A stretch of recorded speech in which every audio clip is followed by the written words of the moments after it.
अस्सलाम वालेकुम नाजरीन। आज हम रुख करते हैं कराची का, और कराची की तारीख़ी इमारत में से एक इमारत का तारुफ आपसे करवाते हैं।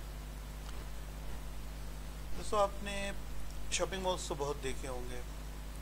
आजकल के जो शॉपिंग मॉल्स हैं, चमकते दमकते खूबसूरत और तरह तरह की चीज़ों से भरपूर, वहाँ आपको तकरीबन ज़रूरत की हर चीज़ मिल जाती है।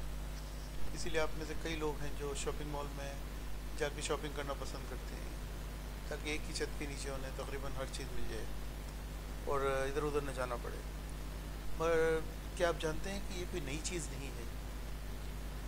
कराची में 19वीं सदी में भी शॉपिंग मॉल्स मौजूद थे। जी हाँ, और एक नहीं, तकरीबन 7 मौजूद थे।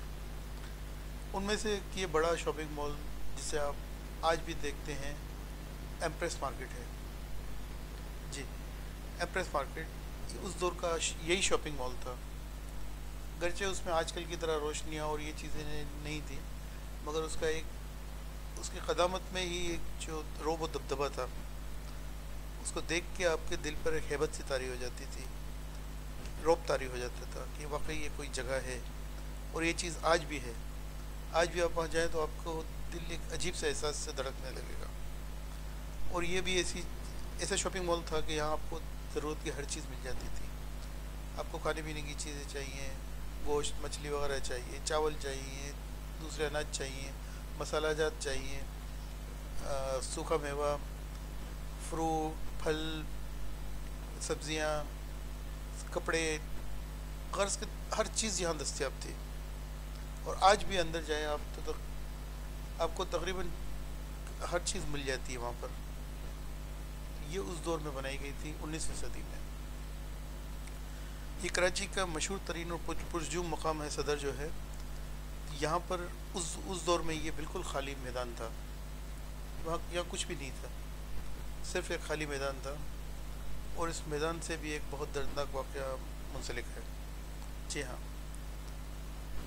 अब आप में से बहुत से लोग जानते होंगे कि 1857 में मेरठ की छावनी में कुछ फ़ौजियों ने बगावत की थी, जो कि जंग आज़ादी में बदल गई थी, हिंदुस्तान की जंग आज़ादी में। और दीगर इलाक़ों के सिपाहियों ने भी उन तक खबर पहुंची, तो उन्होंने भी इनका साथ दिया था। और एक तकरीबन पूरे मुल्क में एक जंग आज़ादी की कैफियत पैदा हो गई थी। शहनशाह बहादुर शाह ज़फ़र, जो कि उस वक्त तो नाम के शहनशाह रह गए थे, उनकी हुकूमत क़लअ दिल्ली से आगे नहीं थी। अगर वो उस वक्त हिम्मत से काम लेते तो हो सकता है कि तारीख़ का रुख कुछ और होता। मगर उनकी कम हिम्मती ने ये दिन दिखाया कि उन्होंने खुद ही उन सिपाहियों को गिरफ़्तार करवा दिया जो उनकी ही खातिर निकले थे, और इनको ही शहनशाह बना रहे थे दोबारा से, और हिंदुस्तान को आज़ाद करवाने की कोशिश में लगे हुए थे। बहरहाल जो होना था वो तारीख़ का एक हिस्सा है और हो चुका। तो इस जंग आज़ादी, जिसे अंग्रेज़ गदर या बगावत का नाम देते हैं, उन्होंने इन सब सिपाहियों को इबरतनाक तरीक़े से मौत की सज़ाएँ दी थी।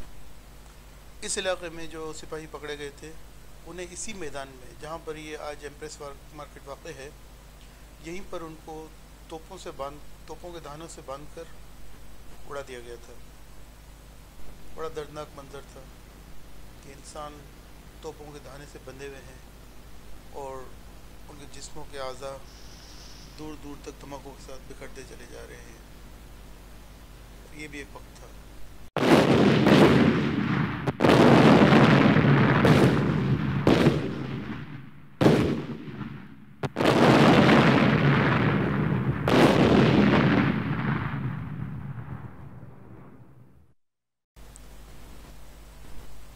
इस वाक़े के बाद अंग्रेज़ों को एक डर सा लगा रहता था कि कहीं ऐसा ना हो कि हिंदुस्तानी इस जगह पर इन सिपाहियों की कोई यादगार बना दें, कोई ऐसी चीज़, कोई इमारत, कोई भी ऐसी यादगार किसी भी किस्म की, कि जिससे इनकी अंग्रेज़ों की हुकूमत में कोई फ़र्क आए और एक तरह से समझ लें कि इनका मुंह चढ़ाने के लिए कोई ऐसी चीज़ न बना दी जाए। ये डर, ये खौफ इनके दिल में इस कदर तारी था कि ये 1857 का वाक़या है। 1884 में इंग्रेज़ों ने ये फ़ैसला किया कि इस जगह पर हम ये मार्केट बना देते हैं। इस मार्केट के बनने से करीबी बैरिकों में मौजूद अंग्रेज़ों को सामान वगैरह ख़रीदने में आसानी होगी और इस जगह पर कोई यादगार बनने का ख़दशा नहीं रहेगा। तो यही फ़ैसला करके इन्होंने ये जगह चुनी। वैसे भी ये जगह बहुत अच्छी जगह थी एक तरह से, क्योंकि बिल्कुल खाली जगह थी, यहाँ पे सिर्फ मैदान थे और कोई दूर दूर तक कोई तामीरात नहीं थी, इसलिए ये मार्केट दूर से वाज़े नज़र आती थी। उस वक्त चूँकि इंग्लिस्तान पर क्वीन विक्टोरिया हुकूमत कर रही थी, इसलिए उनके लक़ब की मुनासबत से इस मार्केट का नाम एम्प्रेस मार्केट रखा गया। क्योंकि मर्द होता था तो उसे एम्परर कहा जाता था, शहनशाह, लेकिन ये ख़ातून थी इसलिए इनको एम्प्रेस कहा जाता था। तो उसी नाम पर इस मार्केट का नाम रखा गया है। तो इन्होंने यही सोच के यहाँ पर बनाए, ये मार्केट की बुनियाद रखी। मार्केट की बुनियाद गवर्नर जेम्स फर्गूसन ने 1984 ईस्वी में रखी। आप सब ने मेरीवेदर टावर तो देखा ही है, तो ये भी इसी जेम्स फर्गूसन ने इसकी बुनियाद रखी थी, इसी का बना हुआ था। इस मार्केट को डिज़ाइन करने के लिए जेम्स स्ट्रिचन की खिदमत हासिल की गई थी। तो जेम्स स्ट्रिचन ने इसका डिज़ाइन बनाया था और उसकी बुनियाद बनाने के लिए एक अंग्रेज़ी फर्म A.J. एटफील्ड की खिदमत हासिल की गई थी, जिसने इस इमारत की बुनियादों को मुकम्मल तौर पे मुकम्मल किया।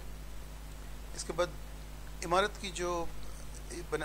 बनाने के लिए जो ठेका था वो एक मकामी कंपनी महमूद निवान एंड दुलूक हिजो को दिया गया। उन्होंने इसकी इमारत को बनाया था काम मुकम्मल करके, और ये एक बहुत बड़ी इमारत थी।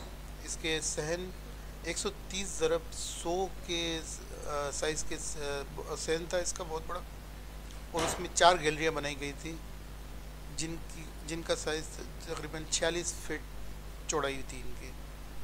और वहाँ पर इन्होंने तकरीबन 280 दुकानें और स्टॉल बनाए थे, और वो मुख्तलिफ दुकानदार आए थे, उन्होंने ये सब चीज़ें ली और यहाँ पर अपना काम शुरू किया था।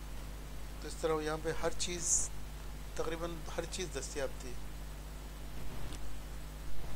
मगर इम्तदाद ज़माना के साथ साथ ये भी हुआ कि वहाँ पर बहुत सी आसपास ये सब इमारत बनती चली गई, फिर ये तजावुज़ात हर तरफ फैल गई।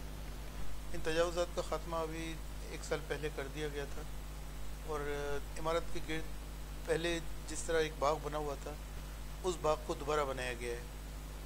इस इमारत के साथ ये बाग उस वक्त बनाया गया था जब ये इमारत को बनाया गया था, ताकि लोग ख़रीदारी भी कर लें और तफरीह भी कर सकें। उसके साथ साथ ख़रीदारी की आराम करने के लिए आप बाग में आके बैठ जाएं, खुली हवा का मज़ा लें। कराची का मौसम उस ज़माने में इतना गर्म भी नहीं होता था, समंदर की हवा चलती रहती थी हर वक्त। तो आज है कि ये इस कदर गर्म हो गया है कि अब बर्दाश्त से बाहर है, और इतनी इमारतें हर तरफ हवा रुक गई है, वरना कराची ऐसा नहीं था किसी ज़माने में। कराची बहुत खुली जगह थी, यहाँ पर फर्राटे भरती समंदरी ठंडी हवा चलती रहती थी, बारिशें भी होती थी। और अब बहरहाल वो भी एक ज़माना था, और अब ये भी एक ज़माना है जो हमारे सामने है। उम्मीद है वीडियो आपको पसंद आई होगी, तो इसको शेयर कर दें, लाइक कर दें, और इस पर अपना कमेंट भी कर दें। कोई ख़ास जगह के बारे में मालूमात हासिल करनी हो तो आप कमेंट में लिख सकते हैं, हम अपनी तरफ से पूरी कोशिश करेंगे।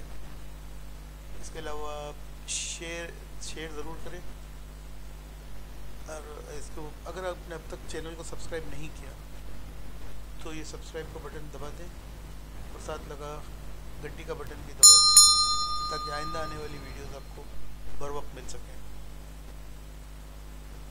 अब किसी आइंदा वीडियो के साथ मुलाकात होगी, तब तक के लिए अपना बहुत सा ख्याल रखिएगा। अल्लाह हाफिज़।